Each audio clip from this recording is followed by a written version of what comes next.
हम लोग देश के सभी संतों से आह्वान कर रहे हैं कि आपने ये कहा जाता है, अमुक अमुक पार्टियां देश की कहती हैं कि हमें संतों का आशीर्वाद प्राप्त है, हम संतों के मार्गदर्शन में काम कर रहे हैं, ऐसा कई बार बताया जाता है। तो हमने सब संतों से अब पूछा है कि आप बताइए कि आप आशीर्वाद दे रहे हैं, और अगर दे रहे हैं तो क्या आपके अनुरूप कार्य कर रहे हैं पार्टियां, सरकारें? अगर कर रही हैं तो आप दुगना आशीर्वाद दीजिए, और अगर नहीं कर रही हैं तो अपने आशीर्वाद की पुनर्वापसी पर विचार करिए, क्योंकि जो समर्थन देता है उसको समर्थन वापस लेने का अधिकार है। जैसे वीपी सिंह की सरकार जब बनी थी तो भारतीय जनता पार्टी ने उस सरकार को समर्थन दिया था।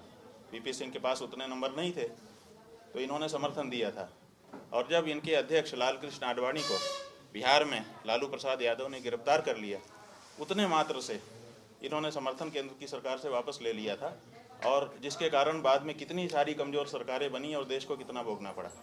लेकिन उन्होंने समर्थन तो वापस ले ही लिया था, उस पर प्रश्न भी कोई नहीं उठा सकता, क्योंकि जिसने समर्थन दिया है उसको वापस लेने का भी अधिकार है। वो अपने कारणों से देता है, अपने कारणों से वापस लेता है। तो ऐसे ही जिसने आशीर्वाद दिया है उसको अपना आशीर्वाद वापस लेने का भी अधिकार है।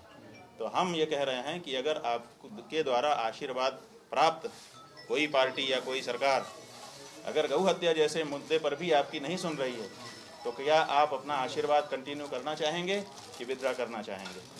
तो आगामी 10-11 मार्च को दिल्ली में संतों महंतों की सभा बुलाई गई है। सारे देश के हम लोग सोचते हैं कि ज़्यादा से ज़्यादा संख्या में जिम्मेदार संत इकट्ठा हों और वहाँ पर वो आशीर्वाद पर पुनर्विचार करें।